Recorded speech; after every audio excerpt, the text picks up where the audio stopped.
The man known to history as John Edgar Hoover was born on the morning of New Year's Day 1895 into a family of civil servants in the Capitol Hill district of Washington, D.C., the federal capital of the United States of America. His father, Dickerson Naylor Hoover, worked for the U.S. Coast and Geodetic Survey, a scientific agency responsible for mapping the U.S. coastline. The Hoovers arrived in Pennsylvania from Germany in the 18th century, before moving to Washington in the early 19th century. The family had been working for the federal government since the 1850s, beginning with John Edgar's grandfather, John Thomas Hoover, who joined the Coast Survey in 1853. His mother, Annie Scheitlin, was descended from the Hitz family, the most prominent of Washington's Swiss immigrants. Annie married Dickerson Hoover in around 1880, and the couple would have 4 children between 1880 and 1895, of whom John Edgar was the youngest. Less than 2 years before his birth, his sister Sadie Marguerite died of diphtheria at 3 years old. When John Edgar was born in 1895, the United States was just over a century old. The country had expanded westwards across the American continent to the Pacific Ocean, while its initial 13 states had now grown to 44. For much of the century, political power rested with the states and the federal government remained weak, though Abraham Lincoln used federal powers to keep the Union together during the American Civil War after 11 southern states rebelled in 1861 over the possibility that the federal government might abolish slavery. After the abolition of slavery during the war, the rebellious southern states were reincorporated into the Union, while the federal government attempted to enforce voting rights for the black population. The final decades of the 19th century saw an economic boom known as the Gilded Age, during which the banker J.P. Morgan, the oil magnate John D. Rockefeller, industrialist Andrew Carnegie, and railway tycoon Cornelius Vanderbilt all made their vast fortunes.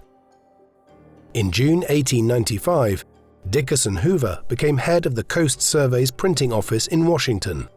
John Edgar enjoyed a closer bond with his mother Annie, who had high ambitions for all her children.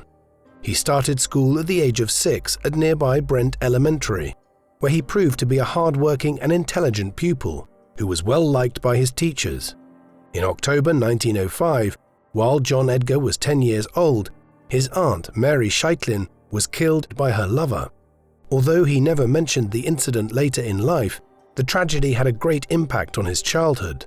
He soon began putting together his own childhood newspaper called Weekly Review, which frequently covered violent crimes and murders in the neighborhood. Growing up in Washington, the federal government ran through John Edgar's veins, with the U.S. Capitol building just up the road from the Hoover home at Seawood Square. The federal government's power expanded considerably during the presidency of Theodore Roosevelt, who came to office in 1901 after the assassination of William McKinley. Roosevelt sought to break up the monopolies or trusts, which enabled the likes of Rockefeller and Carnegie to amass immense wealth, and in 1908 his Attorney General Charles Bonaparte set up an agency called the Bureau of Investigation to investigate violations of antitrust law. By the time John Edgar was 12, he began to work as a delivery boy at the nearby Eastern Market outside school hours, helping customers take their heavy bags of produce home. His realization that he could make more deliveries and more money by carrying out his tasks quicker engendered a sense of speed and efficiency in his later career. In September 1909, 14-year-old Hoover entered Central High School, the most prestigious of Washington's white high schools. In addition to reading, writing, and mathematics, the school taught a broad curriculum, encompassing modern and ancient languages, the sciences, history, drawing, and music. He maintained his record of academic success and was a diligent student who scored excellent grades in almost every subject. The school also emphasized physical activities, and after failing to make the football team, Hoover joined the Cadet Corps, thriving in an environment of discipline and order. Hoover was also a member of the successful debate team and would spend hours with his teammates in the Library of Congress preparing for competitions. Although 2/3 of the student body were girls, Hoover was more comfortable among boys. Hoover's distance from the female students might have been prompted by the teachings of Donald MacLeod, pastor of the First Presbyterian Church, who promoted abstinence and self-control among young men. Hoover was also influenced by MacLeod's support for racial segregation and his belief that the salvation of humanity lay in religion rather than in greater political rights. During his final year at Central High in 1913, Hoover graduated as valedictorian and led the debate team to further success. As captain of Company A in the Cadets, he led the boys down Pennsylvania Avenue during President Woodrow Wilson's inaugural parade in March 1913. While his classmates went off to Ivy League universities, Hoover had to take a job as a clerk at the Library of Congress while attending night classes to study law at George Washington University. While Hoover continued to do well in his university studies, he joined the Kappa Alpha fraternity, founded by Southerners to promote the lost cause myth, the idea that the South had not fought the Civil War to defend slavery, but rather to protect its agrarian way of life from the depredations of the corrupt industrialized North. Many of these views had been shared by President Wilson, the first president to hail from the South since the Civil War. Soon after coming to office, Wilson approved the segregation of federal employees in the federal capital. At the same time, Wilson continued his rival Theodore Roosevelt's legacy of expanding federal power to curb the excesses of wealthy businessmen, setting up the Federal Reserve System and the Federal Trade Commission in 1913. When John Edgar Hoover began working for the Library of Congress in October 1913, at the age of 18, he began a 59-year career in government service that would only end with his death in 1972. His job involved sorting and classifying new books and materials, which arrived in the library's collection according to a filing system introduced by Chief Librarian Herbert Putnam, known appropriately as the Library of Congress system. Hoover was impressed by Putnam's hands-on leadership, and his experience at the library led him to appreciate the importance of filing and classifying documents. Through his university course and his association with Kappa Alpha, Hoover began to meet prominent politicians from the South. John Abercrombie, the Democratic congressman from Alabama, would serve as an important political patron during the early years of his career. After graduating with a Bachelor of Laws degree in 1916, Hoover decided to stay on for one more year to obtain a master's degree. By 1917, the First World War had been raging in Europe for over 2 years.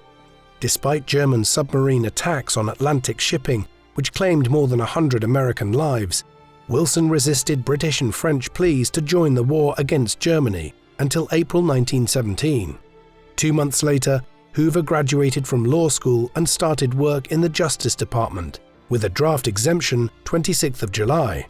He worked within the War Emergency Division and was involved in determining whether Germans suspected of disloyalty to the United States would be interned or released. Suspects were brought to Hoover by the Bureau of Investigation.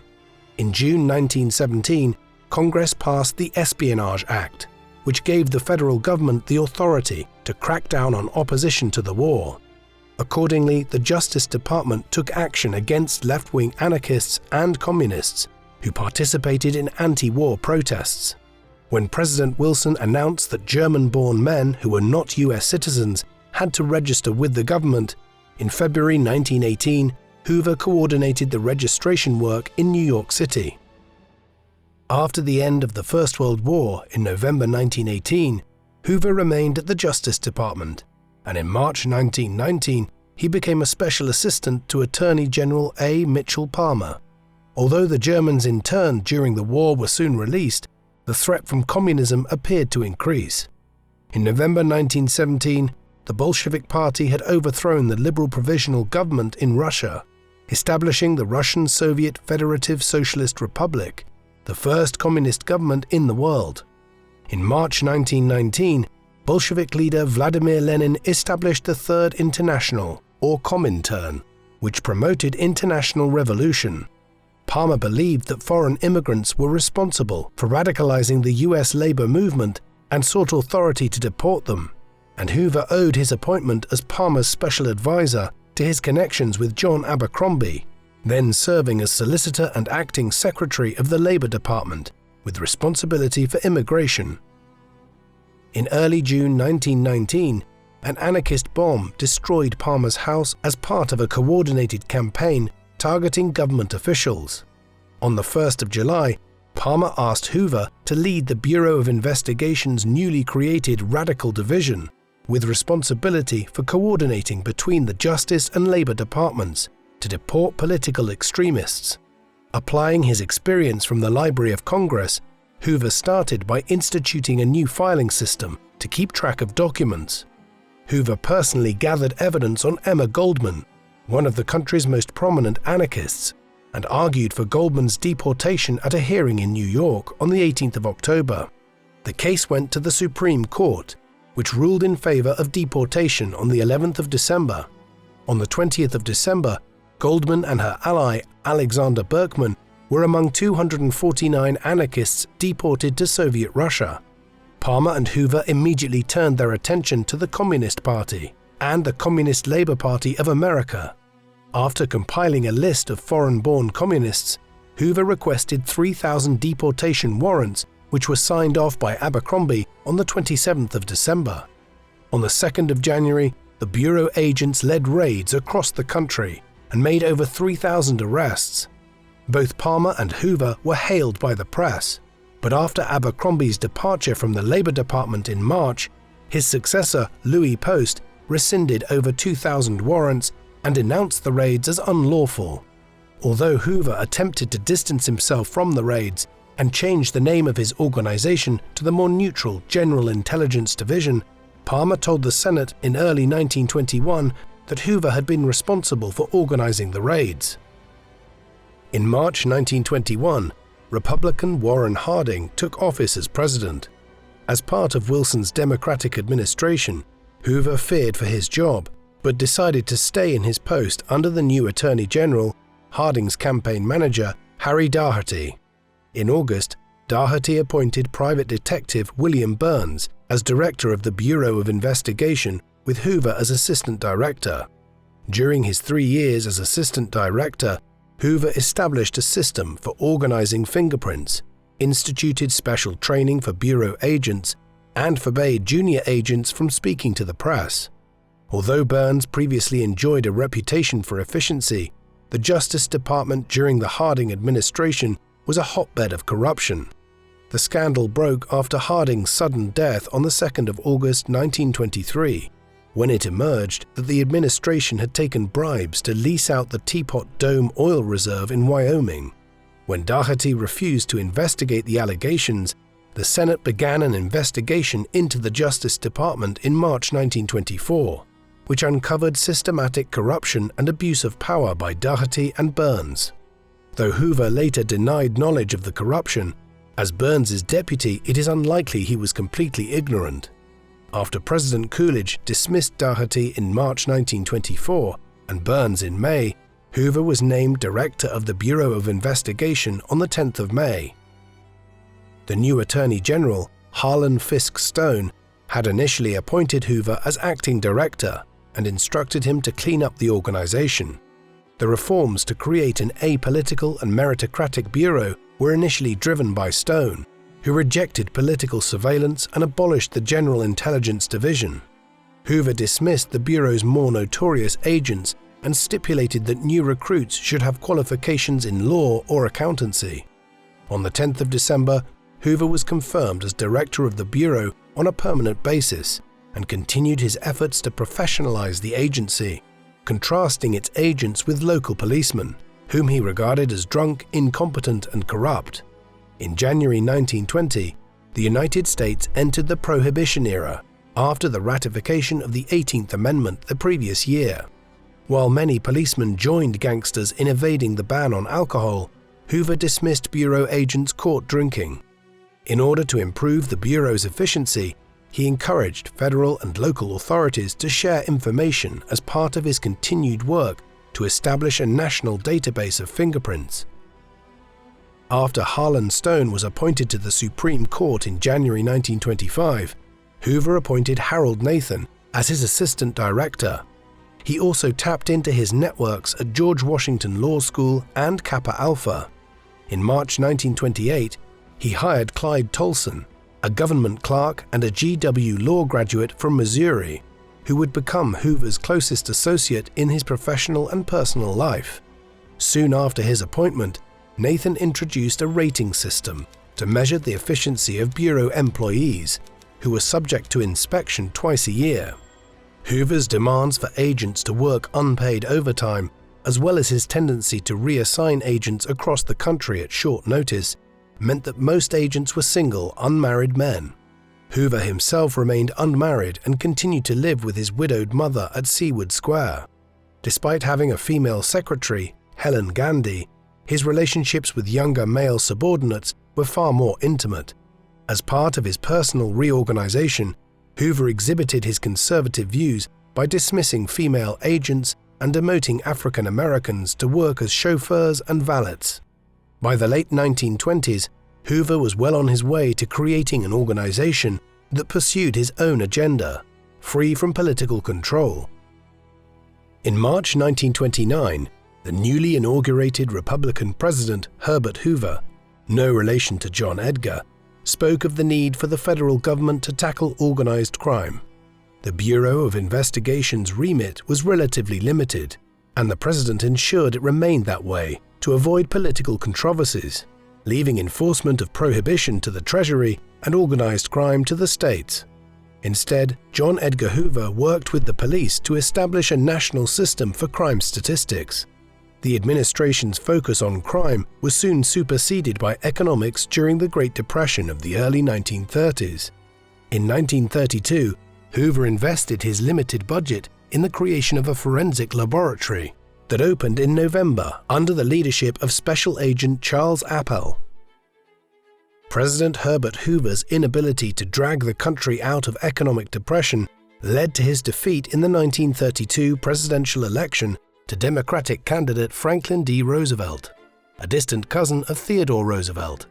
As Roosevelt spent his first 100 days in office dealing with a banking crisis, ending prohibition, and introducing unemployment insurance, Hoover was an afterthought. On the 17th of June 1933, 3 gangsters killed 4 law enforcement officers, including a bureau agent at Union Station in Kansas City, Missouri. Hoover responded by opening an inquiry and making it his top priority. On the 29th of July, Attorney General Homer Cummings reappointed Hoover as director.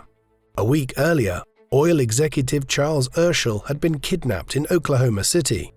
Following Urschel's release after making a large ransom payment, he assisted the Bureau's agents in tracking down the Tennessee gangster George Kelly Barnes, nicknamed Machine Gun Kelly. Kelly was arrested in September 1933 and spent the rest of his life in prison. In his efforts to create an organization of professional detectives, Hoover discouraged his agents from carrying guns, but Attorney General Cummings insisted agents should receive firearms training. When Cummings expanded the remit of the Bureau to include bank robbery, kidnapping, and murder, Hoover claimed he lacked jurisdiction. In March 1934, notorious bank robber John Dillinger escaped from Indiana prison in a stolen car. As car theft was the Bureau's responsibility, Hoover was forced to intervene and entrusted the case to his young protege Martin Purvis, head of the Bureau's Chicago office. On the 9th of April, the Bureau arrested Dillinger's girlfriend, but Dillinger himself escaped. When agents tracked Dillinger down to Little Bohemia in Wisconsin, the operation to apprehend him on the 22nd of April proved a disaster. Not only did Dillinger escape, but a civilian and an agent were killed. The Roosevelt administration responded by passing legislation to expand federal jurisdiction for bank robbery and kidnapping. In the meantime, Dillinger remained at large until Hoover's agents intercepted and killed him at the Biograph Theater in Chicago on the 22nd of July. Following the Dillinger case, federal agents increasingly used torture tactics on prisoners, including physical beatings, sleep deprivation, and other forms of intimidation. Hoover redoubled his efforts in investigating the Kansas City case. identifying Pretty Boy Floyd as the chief suspect.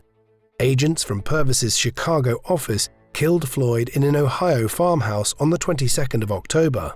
Although Purvis was given credit for the operation, much of the investigative work was carried out by Sam Cowley, a lawyer in the Washington office, whom Hoover had dispatched to Chicago to help with the Dillinger case. On the 27th of November, Cowley and a fellow agent tracked down Babyface Nelson, one of Dillinger's associates. During the ensuing shootout, all three men were killed. A depressed Hoover came to the realization that his agents had to be skillful shots as well as having technical and legal expertise. As part of Hoover's efforts to professionalize law enforcement in the country, in the summer of 1935, he set up the FBI National Academy to train police officers in FBI methods. The academy would go on to serve as a fertile recruiting ground for future agents. Following Hoover's success in eliminating some of the country's most notorious criminals, Roosevelt asked him to be more proactive in explaining the role of federal law enforcement to the public. As part of this PR initiative, the Bureau, which had been briefly renamed as the Division of Investigation, was renamed the Federal Bureau of Investigation. Hoover suggested that FBI also stood for fidelity, bravery, integrity. After Hollywood executives reached an agreement with Hoover to make films that promoted government narratives rather than celebrating gangsters as romantic heroes, Warner Brothers released G-Men in April 1935, portraying Hoover and his agents as heroic federal crime fighters. Hoover became a national hero and opened the FBI offices to public tours, which attracted up to 1,000 people every day. At the end of 1935, Hoover converted the Crime Records Division into a public relations unit led by Clyde Tolson, who emerged as Hoover's right-hand man during this period. 5 years younger than Hoover, Tolson had been promoted to assistant director alongside Harold Nathan in 1930.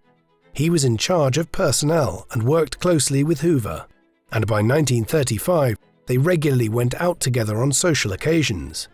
Hoover's fame as director of the FBI increased public scrutiny of his personal life, but while he and Tolson attended parties hosted by New York gossip columnist Walter Winchell, the latter dismissed rumors of a homosexual relationship. Based on photos from their vacations together, Hoover's latest biographer Beverly Gage argued that there was indeed an erotic intimacy between the two.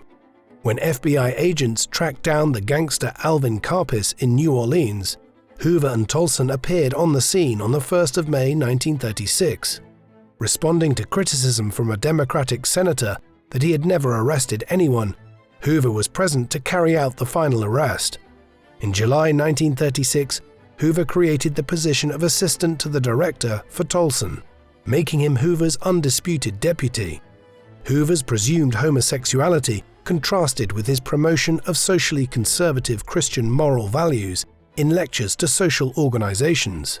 He launched a high-profile crackdown on prostitution and was on the ground with Tolson when more than 100 clients were rounded up by FBI agents in August 1937, in a raid on the brothels of Atlantic City, New Jersey. While Roosevelt managed to stabilize the American economy, the Great Depression fueled support for extremist parties in Europe. In 1933, Adolf Hitler's fascist Nazi Party had taken power in Germany and began to persecute Jews and other minorities whom they blamed for Germany's social and economic ills. By 1936, communist parties joined popular fronts that entered government in France and Spain. As Roosevelt ran for re-election in 1936, he feared the threat of communism and fascism on American shores and sought Hoover's advice. The FBI director suggested reviving the political surveillance function abolished in 1924, but advised doing so in secret to avoid the public outcry after the Palmer raids. While Hoover investigated the youth camps run by the German-American Bund, modeled on the Hitler Youth, he was more concerned about the resurgent Communist Party and claimed that it was responsible for encouraging strikes in the steel, mining and automotive industries. In February 1938, a German immigrant, Gunther Rumrich, was arrested in New York for stealing passports and confessed to being a Nazi spy. The espionage case was entrusted to the FBI, whose agents rounded up 18 suspects for questioning before releasing them ahead of a grand jury. Though the FBI had carried out similar procedures in its investigation of gangsters, 14 of the suspects managed to flee the country. Once again, despite the FBI's failure, Roosevelt and Cummings offered to strengthen the FBI's powers. After presenting Roosevelt with the evidence he gathered on fascist and communist activity since 1936, Hoover secured the FBI's position as the country's leading counter-espionage agency. Hoover's increased responsibilities at work coincided with major changes in his private life. Following the death of his mother Annie in February 1938, he sold his childhood home in Seaward Square and moved to the Northwest neighborhood, a short drive from Tolson's apartment. On the 1st of September 1939, a week after signing a non-aggression pact with the Soviet Union, Germany invaded Poland. After a couple of days, Britain and France declared war on Germany, marking the outbreak of the Second World War in Europe, and the FBI's role in counter-espionage activities was publicly revealed on the 6th of September. Working under Attorney General Frank Murphy, Hoover re-established the General Intelligence Division and created a card index of candidates for internment. Although Hoover sought to avoid the mistakes of 20 years earlier, progressives and liberals claimed that Hoover was becoming too powerful and likened the FBI to the Gestapo, Hitler's secret police.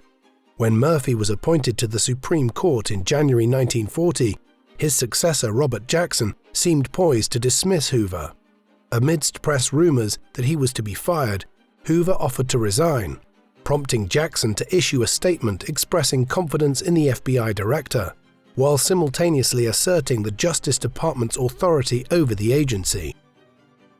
The surrender of France to Nazi Germany in July 1940, after 6 weeks of fighting, shocked the world, and Roosevelt responded by building up war production and expanding counter-espionage activities. In defiance of Hoover's liberal critics, Roosevelt authorized FBI wiretapping and passed the Alien Registration Act to force foreign-born residents to register with the government.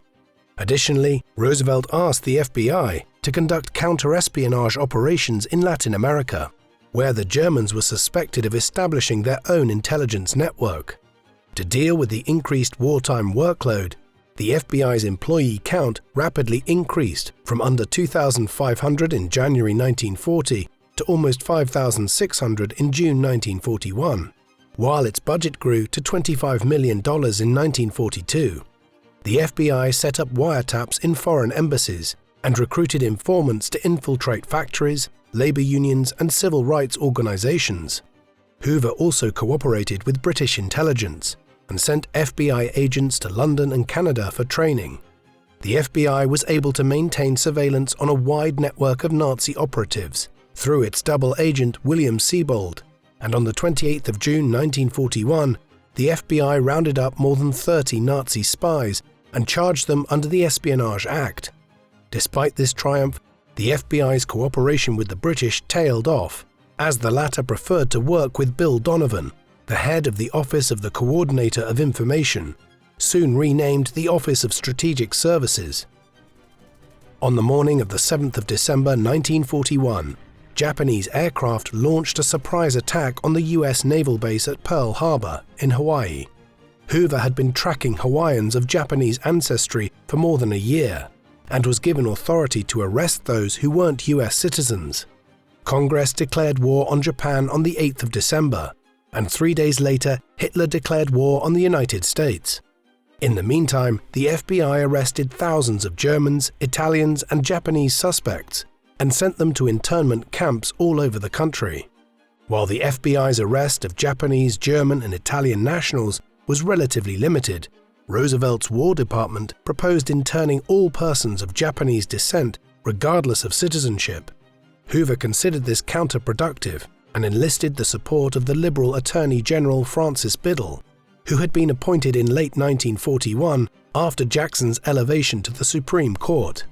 Despite Hoover presenting evidence suggesting that most Japanese Americans were not disloyal, in February 1942, Roosevelt signed an executive order authorizing the Army to relocate more than 120,000 Japanese Americans mainly from the West Coast, to detention camps in the interior. On the 12th of June 1942, the US Coast Guard encountered suspected German saboteurs landing on Long Island, New York, and soon discovered a stash of explosives. The FBI took control of the investigation, and a week later a man named George Dash informed the FBI that he was one of 8 men ordered by the Nazi government to destroy military facilities and public infrastructure in what was known as Operation Pastorius. Dash and 3 companions landed in Long Island, while the second group of 4 headed for Florida. The FBI encouraged Dash to give details of the plot, and by the 27th of June all 8 men were captured. That evening, Hoover and Tolson orchestrated a PR triumph for the FBI, sensationalizing the threat while neglecting to mention the Coast Guard's role, nor Dash's assistance. Roosevelt set up a military tribunal to hear the case, seeking to execute all 8 prisoners. Although Hoover had promised Dash a presidential pardon, the latter was convinced that he had been betrayed. In fact, Hoover did encourage Roosevelt to spare Dash and his associate Peter Berger, who also helped the investigation. While the remaining 6 were swiftly executed, Dash was sentenced to 30 years and Berger to life imprisonment, and in 1948 both men were deported to Germany. The Pastorius case was Hoover's greatest triumph during the war, and the FBI's responsibilities continued to expand under Roosevelt. Among these new duties, Hoover was asked to investigate homosexuality among government employees, whom Roosevelt believed might be susceptible to blackmail from foreign agents. This unsavory task was complicated by Hoover's own private life, and he attempted to quell rumors of government officials being dismissed due to homosexual inclinations. Roosevelt also asked Hoover to take a look at racial discrimination in the country, fearing that it would undermine wartime national unity. Although Hoover continued to believe in the superiority of the white race, he cooperated with the National Association for the Advancement of Colored People, ordered agents to investigate lynchings in the South, and instructed police officers to take racial violence seriously. On the 6th of June 1944, American troops were among the Allied forces landing on the beaches of Normandy, paving the way for the liberation of France and the invasion of Germany. After being elected to a 4th term in November, Roosevelt died on the 12th of April 1945, less than a month before Germany's surrender. In early August, Roosevelt's successor, Harry Truman, ordered the atomic bombing of Hiroshima and Nagasaki, leading to Japan's surrender a week later on the 15th of August. Before Roosevelt's death, Hoover proposed that the FBI should take over peacetime international intelligence operations, sidelining, if not completely eliminating, Donovan's Office of Strategic Services. On the 20th of September, Truman abolished the OSS, leaving Hoover seemingly triumphant. However, on the 22nd of January 1946, Truman announced the creation of the Central Intelligence Group, bringing together operatives from the State, War, and Navy departments. The new organization would have the responsibility for international intelligence, while the FBI retained control over domestic intelligence. When Truman ordered the FBI to disband its intelligence operations in Latin America and transfer its facilities to the Central Intelligence Group, a bitter Hoover ordered his operatives to destroy everything they had gathered and to return to the United States within a month. In July 1947, the Central Intelligence Group became the Central Intelligence Agency, or CIA. After being frustrated in his ambitions to claim a global role for his agency, Hoover sought to demonstrate to Truman and the country that the FBI still had an important role to play domestically. Although lynchings in the South had declined during the war, a new wave began in 1946. In July, a family of 4 African Americans, among them a veteran of the recent war, had been killed in Georgia. Though the FBI's efforts to bring the perpetrators to justice had been foiled by a white population who routinely acquitted suspects in grand juries, Hoover was determined to get to the bottom of the case. Nevertheless, despite interviewing almost 2,800 witnesses and identifying 10 suspects, the FBI only managed to secure a single indictment for lying to the FBI. The Bureau was more successful in securing the indictment of 31 people for the murder of a black man, Willie Earl, in South Carolina in February 1947, but a trial in May once again resulted in acquittal for all suspects. In his testimony to Truman's Committee on Civil Rights, Hoover demanded a federal law to facilitate the FBI's lynching investigations. In 1948, Truman urged Congress to pass a federal anti-lynching law and desegregated the military by executive order, but Southern Democrats blocked any progress on lynching. While Congress was unwilling to expand the FBI's jurisdiction on lynching, it was far more willing to support Hoover's anti-communist crusade. Although the Soviet Union had been a wartime ally after its invasion by Germany in June 1941, Hoover continued surveillance of American communists. The FBI claimed that the Soviets had not only infiltrated labor and civil rights organizations, but were firmly embedded in military facilities and government departments. On the 7th of November, Soviet spy Elizabeth Bentley defected to the FBI and gave the names of nearly 150 Soviet spies, including Harry Dexter White at the Treasury, a prominent player in the Bretton Woods Conference on the future of the global economic system. Bentley's information echoed that of Whittaker Chambers, former communist and journalist for Time magazine, who had named State Department official Edgar Hoover, who chaired the conference that established the United Nations. Though the FBI assigned 250 agents to investigate Bentley's claims, they found no tangible evidence. Truman dismissed Hoover's warnings and appointed White as the American director of the International Monetary Fund.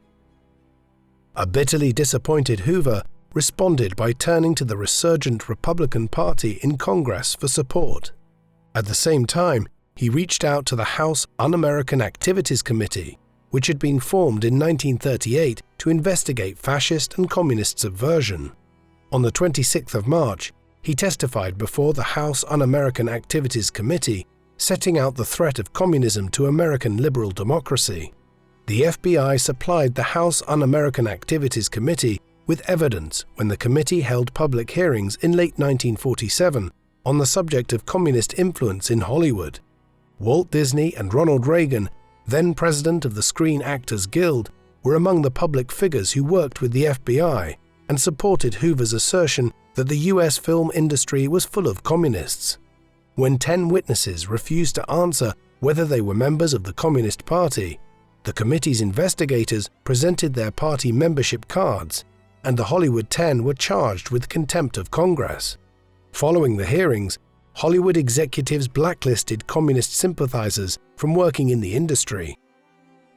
In the meantime, Hoover continued to seek advice corroborating information from Elizabeth Bentley and other informants. In late 1947, US Army intelligence began to decrypt intercepted Soviet messages collected during the war, and Hoover agreed to support the operation, codenamed Vendetta.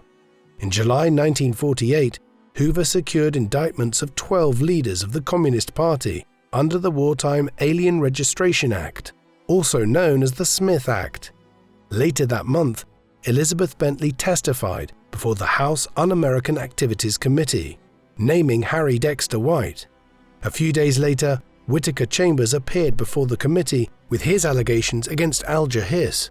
An enraged Hoover requested the right to defend himself and appeared before the House Un-American Activities Committee on the 5th of August, vehemently denying he was a member of the Communist Party. Harry Dexter White gave his testimony on the 13th, 3 days before his death from a heart attack. Hoover was ill with pneumonia while the Hiss case held the country's attention, and in December, Hiss was indicted for perjury after Chambers provided the House Un-American Activities Committee with a further cache of documents. Hoover was disappointed that it was the House Un-American Activities Committee rather than the FBI which uncovered the key evidence that condemned Hiss. However, almost immediately, he was informed that a Soviet spy mentioned in the Vendetta cables was identified as Judith Copeland, an employee of the Department of Justice's Foreign Agents Registration Section, who would have compromised the FBI. Hoover authorized the surveillance of Copeland and her social contacts, and baited her with a fake report, leading to the arrest of Copeland and her Soviet handler on the 4th of March 1949. over the course of 1949, the FBI would secure convictions in all three cases: the Smith Act, the Hiss trials, and the Copland case. When the latter had her convictions overturned on appeal, Hoover decided to drop the case, fearing that it would compromise Venona, which remained secret from Truman and the CIA. In late August 1949, the Soviet Union conducted its first nuclear test. Just over a month later, Mao Zedong's Chinese Communist Party took power in China. Both developments were taken as signs that America was losing the Cold War. The ideological struggle between the Soviet Union and the United States for global influence. The Venona decrypts indicated that the Soviets had knowledge of the American Manhattan Project, which led to the development of the nuclear bomb. The FBI and British intelligence initially secured the conviction of physicist Klaus Fuchs, who enabled the FBI to go after his American handler Harry Gold. The trail eventually led to New York engineer Julius Rosenberg and his wife Ethel, who could now be matched with the code names of operatives mentioned in the Venona cables. The FBI arrested Julius on the 17th of July and Ethel on the 11th of August, but neither would cooperate. The two were tried on the 6th of March 1951, found guilty and sentenced to death. When left-leaning intellectuals from around the world campaigned to reverse the verdict, Hoover hoped that the Rosenbergs might be persuaded to talk, but both met their end in the electric chair on the 19th of June 1953. Though the Venona cables helped the FBI prosecute the sensational Rosenberg case, Hoover was frustrated that many suspected Soviet agents slipped the net. Just after the conclusion of the Rosenberg trial, the Venona team uncovered the identities of two Soviet spies working for British intelligence, Guy Burgess and Donald McLean, both of whom had been attached to the British Embassy in Washington. The two men soon disappeared and defected to the Soviet Union. Hoover then came to the alarming realization that Kim Philby, the British liaison to the FBI, was also working with the Soviets. Philby had been given access to the Venona decrypts and would have given the Soviet authorities advance notice to protect their assets. Philby was soon recalled to Britain but continued to maintain his innocence until his defection in 1962. Hoover's efforts to protect the confidentiality of Venona were also undermined by Wisconsin Senator Joseph McCarthy's anti-communist campaign in the Senate. When McCarthy claimed that the FBI had evidence on Soviet spies, Hoover appeared before a Senate committee defending the confidentiality of FBI files. Hoover preferred to work with Nevada Democratic Senator Patrick McCarran, who created the Senate Internal Security Subcommittee and was more methodical in his approach to dealing with suspected Soviet spies. In November 1952, World War II Commander General Dwight D. Eisenhower was elected president as the Republican candidate. The new president was happy to keep Hoover in post and supported his pursuit of communist agents. Hoover welcomed the fact that Eisenhower's vice president was Richard Nixon, who had sat on the House Un-American Activities Committee as a California congressman and had worked with Hoover on the Hiss case. During the Eisenhower years, Hoover entered an accommodation with the CIA, headed by Allen Dulles, the brother of Eisenhower's Secretary of State, John Foster Dulles. In November 1953, Eisenhower and Brownell allowed Hoover to revive his case against the late Harry Dexter White, initiating a high-profile public clash with Truman in which Hoover emerged victorious. Republican control of Congress enabled McCarthy to resume his anti-communist campaign. Though initially cooperative, Hoover cut ties with McCarthy after the senator poached an FBI agent as an investigator. When McCarthy criticized the Eisenhower administration for not being tough enough on communists in the army, Hoover helped to ensure McCarthy's demise by refusing to confirm the authenticity of an FBI letter that the senator relied on during congressional hearings in 1954. In 1954, Supreme Court Chief Justice Earl Warren ruled in Brown v. Board of Education that racial segregation in schools was unconstitutional. Despite his personal views, Hoover was required to enforce the new ruling, but encountered the usual obstacles from Southern society. Although Congress passed the Civil Rights Act of 1957 to strengthen federal enforcement of civil rights, local authorities were unwilling to cooperate with the FBI. As he turned back to his anti-communist crusade, Hoover received unexpected support from Soviet leader Nikita Khrushchev, who denounced the purges and personality cult of his predecessor Joseph Stalin in a speech to party officials in February 1956. Khrushchev's speech undermined American communism, and by 1957, the Supreme Court made a series of rulings to limit the FBI's ability to go after communists. Hoover warned against complacency and in 1956 established the secret COINTELPRO, short for Counterintelligence Program, which aimed to foment division in the Communist Party. In 1958, Maurice Childs, one of the FBI's agents in the Communist Party, was invited to meet the Soviet leadership in Moscow before calling on Mao Zedong in Beijing on his return, providing Hoover with valuable intelligence which he duly passed on to Eisenhower. In the 1960 presidential election, Hoover's friend Vice President Richard Nixon was narrowly defeated by John F. Kennedy, the young Democratic senator from Massachusetts.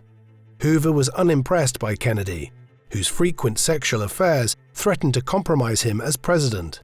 He was far happier with Kennedy's vice president, Texas Senator Lyndon B. Johnson, a neighbor of almost 20 years who was sympathetic to the FBI as Senate Majority Leader.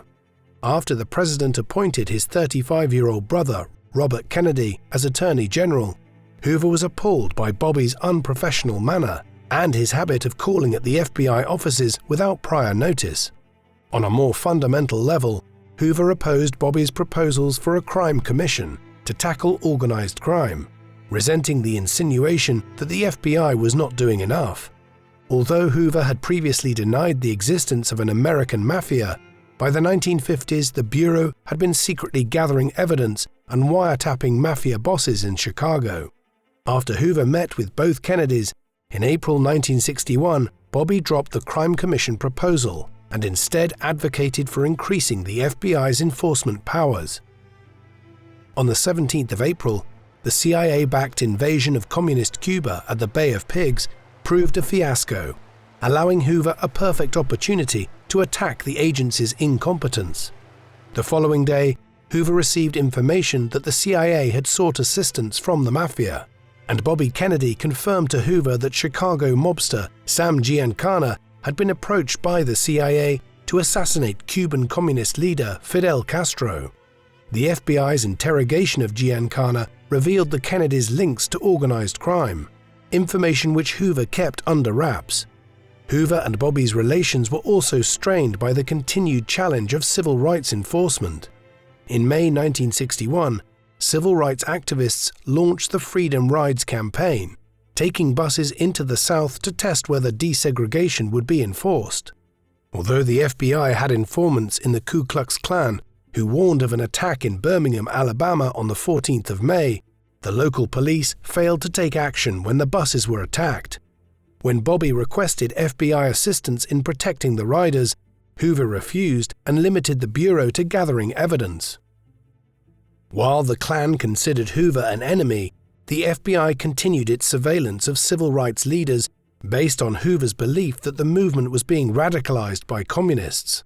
Through its informant Maurice Childs and his brother Jack, for several years the FBI had been interested in Stanley Leveson, a New York businessman and financial backer of the Communist Party, who by the early 1960s was serving as an advisor to Reverend Martin Luther King Jr., the leader of the Southern Christian Leadership Conference, who served as the Kennedy White House's conduit to the civil rights movement.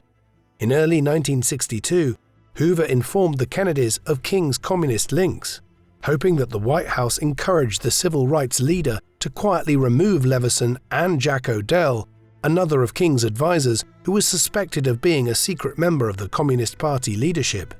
In the following months, King understated Odell's role and accused FBI agents of bias and sympathy with the segregationists. While Hoover responded by transferring some Northern agents to the South, he increasingly regarded King as a dangerous man and launched a personal vendetta. In the spring of 1963, King organized civil disobedience demonstrations in Birmingham. but FBI surveillance of Leveson indicated that King was planning a march on Washington to call for stronger federal civil rights legislation.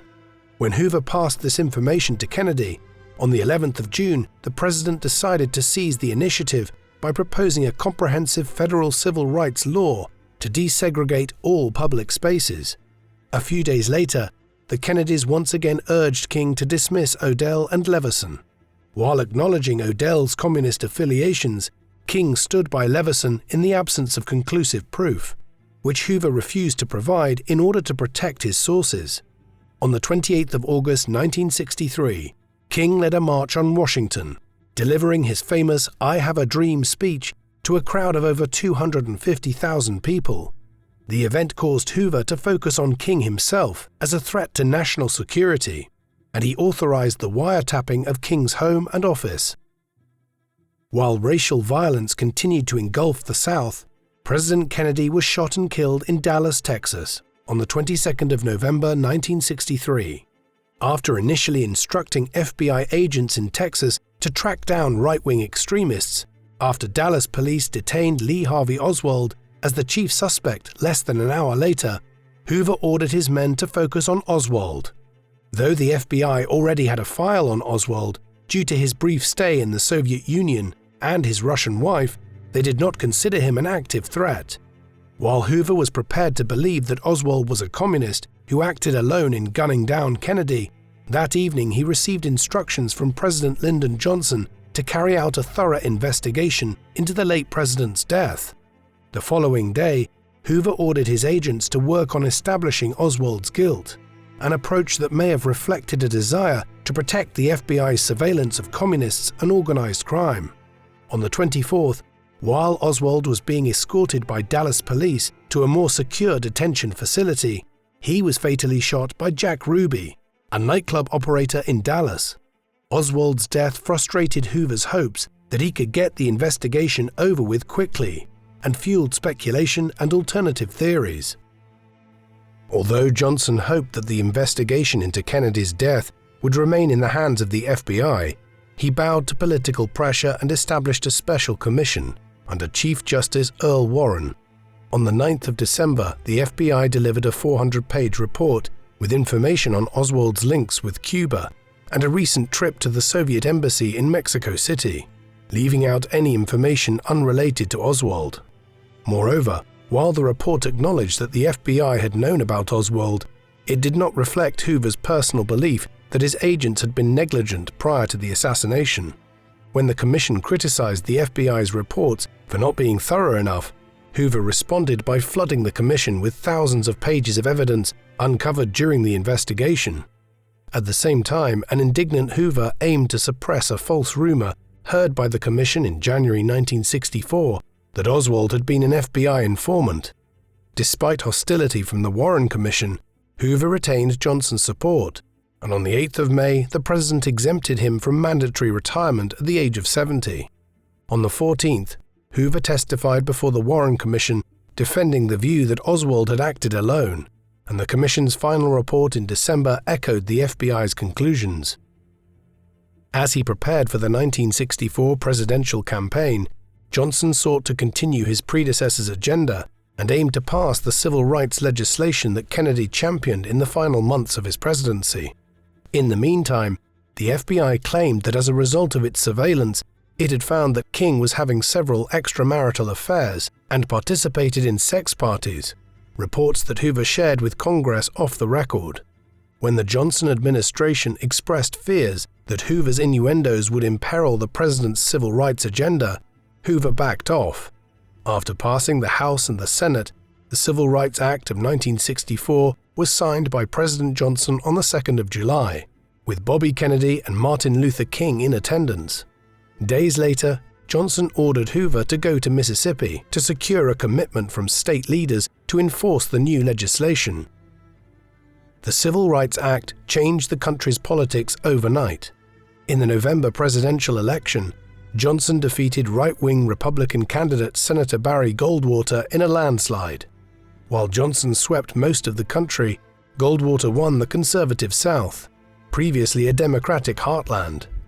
Hoover welcomed Johnson's re-election and was glad to see Bobby Kennedy resign as Attorney General in September, before being elected senator for New York. With the election out of the way, Hoover resumed his vendetta against Martin Luther King, telling a group of female reporters on the 18th of November that King was the most notorious liar in the country, due to his criticism of the FBI's actions in the South. Though the remark outraged liberals, Johnson stood by the FBI director, telling an aide, "It's probably better to have him inside the tent pissing out than outside pissing in." The FBI continued the campaign, sending an anonymous letter to King on the 21st of November, accusing him of adulterous acts and sexual orgies, before ending with the ominous phrase, "King, there is only one thing left for you to do. You know what it is. You have just 34 days. Seemingly a suggestion that King should end his own life by Christmas. Despite a seemingly cordial meeting with King on the 1st of December, during which he declared his full sympathy with the civil rights movement, Hoover authorized his agents to continue the campaign against King. The controversy did little to dent his popularity in the country, and his approval rating stood at around 80%. Though Hoover could not tell King openly, in July 1964 he launched a COINTELPRO campaign, codenamed White Hate, targeting the Ku Klux Klan, seeking to break the organization by the same methods he used against the Communist Party. Although the FBI informants managed to prevent some attacks, it failed to prevent the Klan's shooting of Viola Liuzzo, a white woman who was driving civil rights activists back to Selma, Alabama, after joining King's march to the state capital of Montgomery on the 25th of March. The FBI immediately solved the case, since its informant Gary Rowe was in the offending vehicle. Without pausing to ask why Rowe had not intervened to prevent the shooting, Hoover and Johnson heralded the case as a success for federal law enforcement. Over the next 3 years, the FBI's efforts led to the disintegration of the Klan. The racial violence in the South was part of a national increase in violent crime during the 1960s, which troubled Hoover. According to the FBI's data, the murder rate doubled between 1963 and 1968. Although Johnson had called for a war on crime in 1965, at the same time the President and the Supreme Court obliged Hoover to limit wiretapping. Hoover also had to contend with the New Left movement, dominated by liberal students who supported civil rights and opposed the increasing American military presence in Vietnam, where the US armed forces were propping up anti-communist South Vietnam against communist North Vietnam. In July 1967, Johnson asked Illinois Governor Otto Kerner to chair a commission into the causes of the civil disorder that was sweeping the country. In his testimony to the commission, Hoover placed the blame on communists, students, and black rights activists. When the Kerner Commission reported in February 1968, it concluded that white racism and the lack of opportunities for ethnic minorities were primarily at fault. While acknowledging that communism was no longer the driving force behind the violence, Hoover disagreed and initiated a COINTELPRO program to focus on the student protesters of the New Left. As the death toll in Vietnam piled up, with little to show for it, Johnson's popularity was in steady decline. While seeking re-election for a second full term in 1968, Johnson faced a challenge from Bobby Kennedy in the Democratic primaries. In late March, Johnson shocked the nation by proposing peace talks in Vietnam and withdrawing his presidential candidacy. Days later, on the 4th of April 1968, Martin Luther King was assassinated in Memphis, Tennessee. Knowing that the FBI's antagonism with King would place the Bureau under suspicion, Hoover sought to leave the investigation to local authorities, only for Attorney General Ramsey Clark to invoke federal jurisdiction. Hoover immediately ordered his agents to action to prove that the FBI was not responsible. Within 2 weeks, FBI agents used its database to match the fingerprints on the murder weapon with those of James Earl Ray. Although Hoover ordered thousands of agents to track down Ray's whereabouts, the case seemed to run cold. While the nation was still reeling from King's assassination, on the 4th of June, Robert Kennedy was shot while celebrating his victory in the California primary. Bystanders soon apprehended the culprit, a man by the name of Sirhan Sirhan, who made no attempt at escape. On the 8th of June, while Kennedy's funeral was being held in New York, Hoover announced that James Earl Ray had been arrested in London. Although much of the work was carried out by Canadian authorities examining passport applications, Hoover was happy to take the credit. Keen to avoid what had happened with Lee Harvey Oswald, Hoover took precautions in bringing Ray back to the United States. After a series of legal delays, 2 FBI agents accompanied Ray over the Atlantic on the 18th of July. In March 1969, Ray pled guilty, but hinted that he had not acted alone, fueling rumors of FBI involvement. Although Johnson's resignation as president caused Hoover to lose a friend in the White House, he was replaced by another, Richard Nixon, who defeated Johnson's vice president, Hubert Humphrey, in the 1968 election. Hoover had supported Nixon's campaign to restore law and order behind the scenes, and was glad to have a president who was not only a friend, but also an ideological ally. With Nixon's backing, the FBI accelerated its campaign against black nationalists and student protesters using tried and tested methods of infiltration and division developed through COINTELPRO. Hoover set his sights on the Black Panther Party in particular, a Marxist and Black Power organization. On the 4th of December 1969, the Chicago police raided the apartment of Fred Hampton, the deputy chair of the Black Panthers, and shot him while he was sleeping in his bed. An FBI informant had drugged Hampton and provided a map of the apartment to the police in advance of the raid. The Hampton killing inspired the creation of the militant Weather Underground organization, dedicated to overthrowing the American government, further escalating the cycle of violence. Despite the FBI's extensive COINTELPRO operations, which Nixon did not know about, the president believed that Hoover was not doing enough. When Hoover resisted the Nixon administration's efforts to end the FBI's monopoly on domestic counterintelligence, administration officials began to consider whether it was time for the 76-year-old director to move aside. Hoover's position was further damaged on the 8th of March 1971, when burglars broke into a small FBI office in Pennsylvania and carried away documents that exposed COINTELPRO, and Hoover decided to shut down the operation.